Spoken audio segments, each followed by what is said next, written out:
Sometimes I hate kind of doing the grades or doing the instant reactions to the Nintendo Directs and grading because it's always hard because you don't remember everything. You don't really take every single announcement, look at what it is. Is it a new game, a port, this or that? You kind of just kind of cling to whatever you thought was good or whatever you hated, and that kind of takes like the overwhelming majority of what you're thinking a lot of the time. You think about the big games, you think about what was lit or what you loved or how you didn't get what you wanted, and that can kind of skew everything talking about it. So that's why I didn't do a video right after talking about the grade of the Nintendo Direct. All I did was do live streams discussing it and how I felt, and at the time I was like, yeah, it looks like it's about a B show or so based off of these different factors.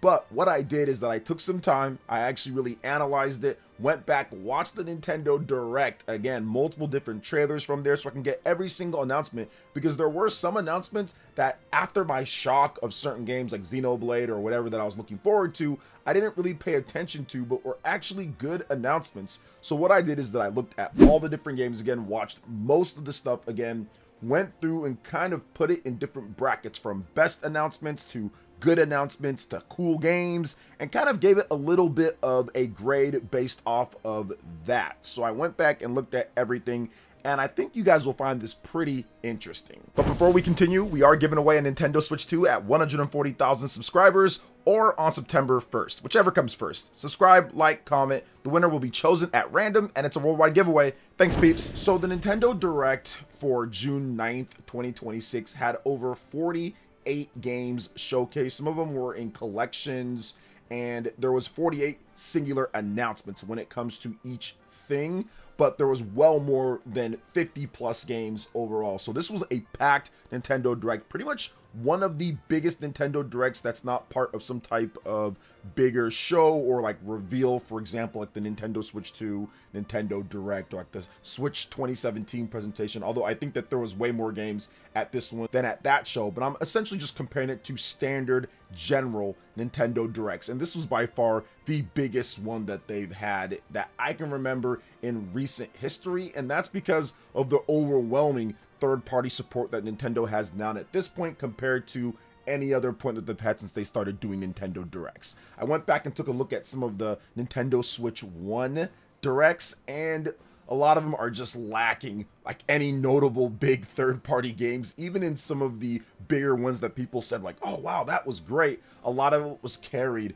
by a certain first-party announcement. When you go back and you look at some of those directs, weren't necessarily flush with content when it comes to compared to this one. So I wanted to make sure that I kind of looked and did contrasting and comparing, and after looking at everything, I'll give you guys my grade at the end of the video here. So my best announcements for this, and I think that these are the top tier announcements, you know, new games, release dates, certain things that people were excited about or we didn't know or it caught us off guard, or they're just like big games just in general. So obviously The Legend of Zelda Ocarina of Time, that was a massive announcement for 2026. I know there was a leak beforehand, but that does not matter. We're not counting leaks and saying, oh well, there was a leak so therefore it doesn't count as a big game reveal or announcement. We're only going off of officially announced stuff, because there were millions of people who had no idea about the leak. So we're taking it as big announcements for exciting games, and obviously Legend of Zelda Ocarina of Time is one of the biggest games of all time, one of the most exciting games that people still love to this day, so you have to kind of give it credit for that. So Ocarina of Time, obviously a huge announcement, that was one of the best ones. Then you look at Nintendo Switch Sports Resort. I know some people were not happy with the thumb fighting type of thing, but I'm telling you, Nintendo Switch Sports, that game sold 18 million units on the Nintendo Switch 1. It was absolutely one of the system sellers for the Nintendo Switch 1. That's a big game. So this is a new game. Woohoo Island is back. So you have to kind of give it that credit for being a new game announcement that was unknown and unannounced to this point. Xenoblade Genesis, for me personally, was the announcement of the show. I felt that this was completely surprising because all of the Xenoblade fans, we all felt that it was probably going to be maybe next year or so that they announced the next new Xenoblade game. I didn't think that it would come this year. I thought maybe if it did come this year, it would be at the end of the year Direct or the fall Nintendo Direct around September or so. I didn't think it'd be in the June Nintendo Direct. But then again, I didn't know about the Xenoblade stuff that we're going to talk about here, but I did actually think that we could get those. But yeah, that was crazy to me. Xenoblade Genesis, a brand new game, so you have to kind of give it the maximum points for that, at least for me. And it looks incredible, by the way. Monolith Soft is awesome. So for me, Xenoblade Genesis, definitely one of the bigger and best announcements. Fire Emblem Fortunes Weave, we got a release date and the efficiency of this game. It was announced last year at the fall September Nintendo Direct. They talked about it none since then. This is only the second time that we've seen the game, and boom, release date coming out within the next couple of months. So that is good. I like to see that. We've only seen it twice, and we got a release date on the second time, and it's out within a year from the announcement to the release. So getting extra points for that, for the efficiency when it comes to not spamming us over and over with the game like they've done some of the other games out there. So Fire Emblem Fortunes Weave definitely looks awesome too, I will say that. And there's still secrets, there's still stuff, so I'm pretty sure they'll have more trailers coming up for that game. I mean, obviously they're going to have their overview trailer, they're going to have other launch trailers and things, but they still need to explain some more stuff, like the two characters when it comes to the angel characters that are dead center in the box art that they did not talk about. They showed a little bit, but they did not talk about. Kingdom Hearts 4, incredible announcement. Definitely surprising. Huge points for that one because nobody expected it. The first gameplay in 4 years to be revealed at a Nintendo Direct. That was massive for this Nintendo Direct and gets major bonus points when it comes to getting a reveal of something that we didn't expect and we didn't know. And it's been a while. I do think that if there's been a game that's been just like you don't see any information on it, they went dark, radio silent, and then all of a sudden it shows up and it looks awesome at an unexpected place, definitely great points for that. Getting stuff like Onimusha, Way of the Sword, Day and Date. I mean, Capcom, they've been putting everything, and they've already shown Onimusha multiple times. So for me, it's an okay announcement, but I love the Day and Date stuff. I think that for Nintendo in particular, Day and Date needs to be more of a thing, so gets a little bit of points for that. But another really big announcement for me, at least, was Final Fantasy Resonance. This game came out of nowhere. The first HD 2D game when it comes to Final Fantasy.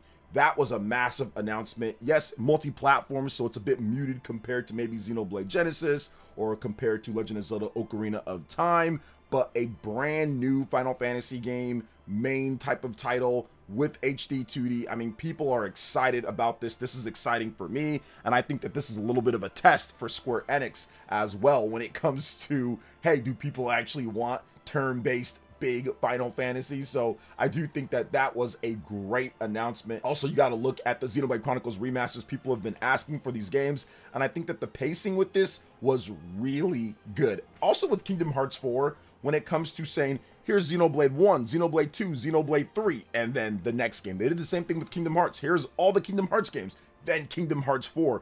I think that type of pacing and setup is really good for the fans out there, because if you haven't played, you're able to jump into the series from the beginning, and you're able to do it in a way, when it comes to Nintendo at least, you're able to do it in a way that's not crusty or Cloud when it comes to it, because Kingdom Hearts, Cloud nonsense beforehand, and now with Xenoblade, it was just crusty. Like, the resolution wasn't great, some of the performance wasn't great, portable mode wasn't great. Now that's all been fixed with these Nintendo Switch 2 editions, and you can get into the games staggered releases all this year and then get into Xenoblade Genesis next year. I love announcements like that. So for me, at least, I wanted to see that, and especially Xenoblade Chronicles 2, because that game needs the most work. Out of Xenoblade games, that is the game that needs the most work. So I was actually pretty excited and really liked those announcements. And one kind of hidden gem announcement, that it is not a new game, but the game is stuck on ancient hardware now at this point. Well, not ancient, but old hardware with the Wii and the PS Vita.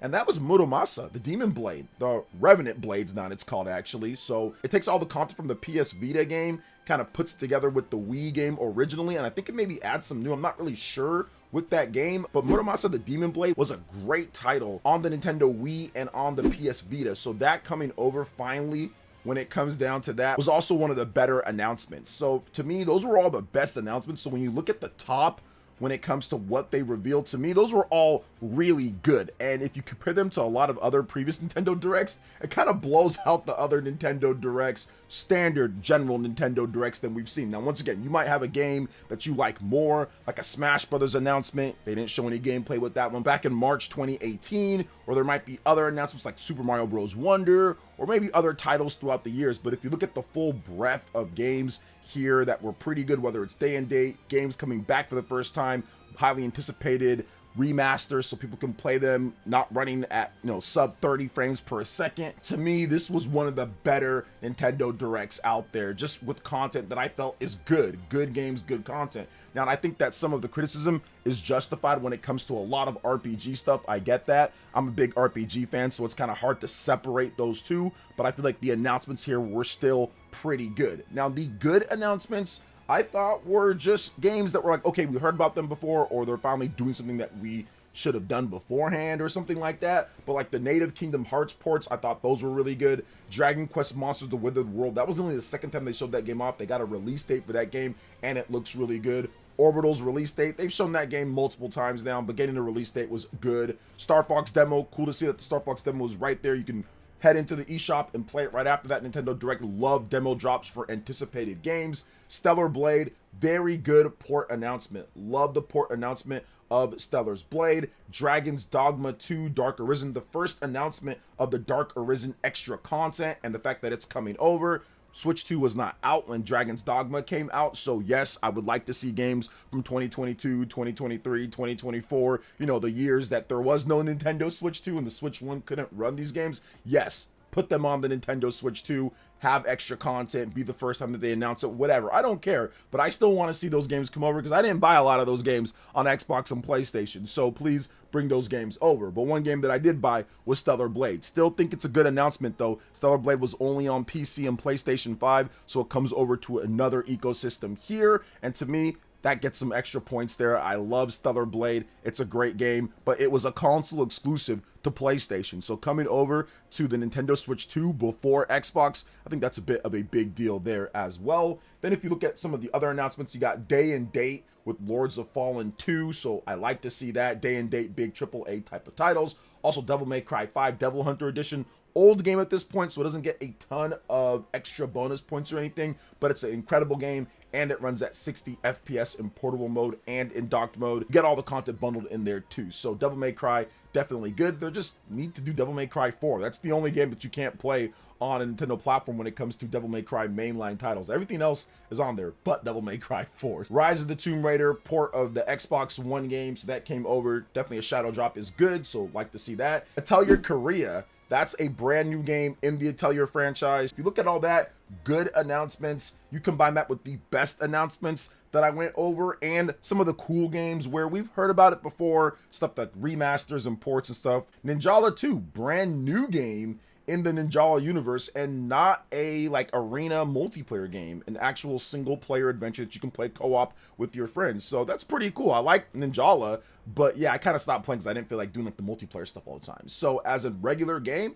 absolutely, definitely I'll pick something up like that. So to me, you look at everything here. Also, the Dustbloods, I wish they actually showed more footage, but at least they gave us a network test that's coming. Pokemon Pocopia expansion pass for those who want it, and there were a bunch of other games, DayZ, SnowRunner, Everbloom, RuneScape, Dragon Wilds, Fitness Boxing, like they had all sorts of stuff. Big Walk, there's so many different things. There's a One Piece game. So if you look at just everything that they showed off from this Nintendo Direct as a whole, I kind of looked at that and I changed my grade a little bit because I went back, like I said, and I compared it to the other Nintendo Directs that we've gotten. And after I compared it like on a curve to the other Nintendo Directs, if you're talking about my own personal opinion, that was definitely an A Direct. I felt that it was a solid A Direct because of the amount of high quality games, the stuff that I was looking forward to, and just when it comes to the amount of games, just the overall sheer number of variety that people are going to be able to play, which just blows away anything on the Nintendo Switch 1.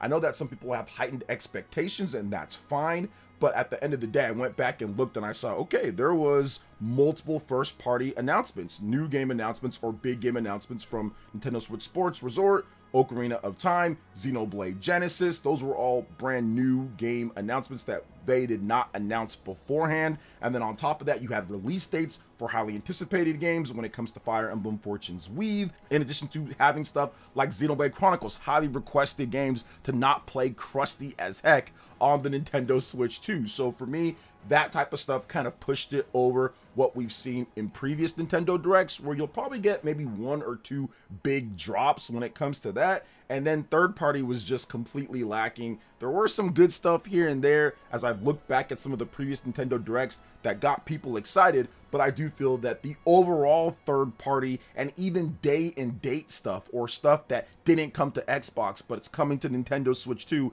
that's the type of stuff that kind of blows away every other Nintendo Direct. If you go back and look, I mean, a lot of stuff was just older or never came over, or it was just so many years down the line. The most exciting thing for people when it comes to Nintendo Switch 1 in the first year or so for third party was like Doom 2016 and like Skyrim. Those were like the 2 games that people thought were like, okay, cool, that's the like most exciting thing at this point. And then about maybe 2 or 3 years later, there was some stuff that was cool. We got Persona 5, and that was actually multiple years later. But when you look at all the things, so I kind of graded it against the other Nintendo Directs, and when you put it against the other ones, it's an A in my opinion after looking at all the games and comparing it to previous Nintendo Directs. So at first I was kind of like teetering towards a B, but then I moved into the A category because of the amount of games, amount of big games, day and date games, stuff like Kingdom Hearts 4, native games when it comes to Kingdom Hearts, just all the different Kingdom Hearts games in the past at Nintendo Directs. They announced those cloud. I mean, we had to worry about cloud versions of games. That's not been the case here at all with the Nintendo Switch 2. And this Direct delivered on having all native games, at least. Some of them key cards, but still native games. I'd also want to say this too, I missed some other games in here. Lies of P Complete Edition, getting that game coming over. That game's really good. A lot of people say that it's underrated. Final Fantasy 14 was in there as well. So there was just a lot of content. So much content that I forgot to actually talk about some of the content like right now, because I have this picture up in front of me, but so many different games, so much different stuff that it was like, man, you kind of just forget sometimes the amount of content that was in there. So you have to kind of go back and look and really evaluate it from there. So after I did that, I'm going to go ahead and give it an A based off of looking at this whole list and comparing it to previous Nintendo Directs that we got. Regular general Nintendo Directs from the Nintendo Switch 1 era and the short Nintendo Switch 2 era that we've gotten. I think we can say for sure that this Nintendo Direct was better than the September 2025 Nintendo Direct. So what do you guys think about my thoughts here and my true grading with the Nintendo Direct for June 9th, 2026? Let me know in the comment section below. All right, guys, that wraps it up for this video here. Thank you so much for watching. I do appreciate it. Please make sure you hit that like button, subscribe if you're someone new, click that notification bell, and check out my other Nintendo Switch 2 RPG content and more right here on screen. Thanks for watching, and we'll catch you for the next one. Peace.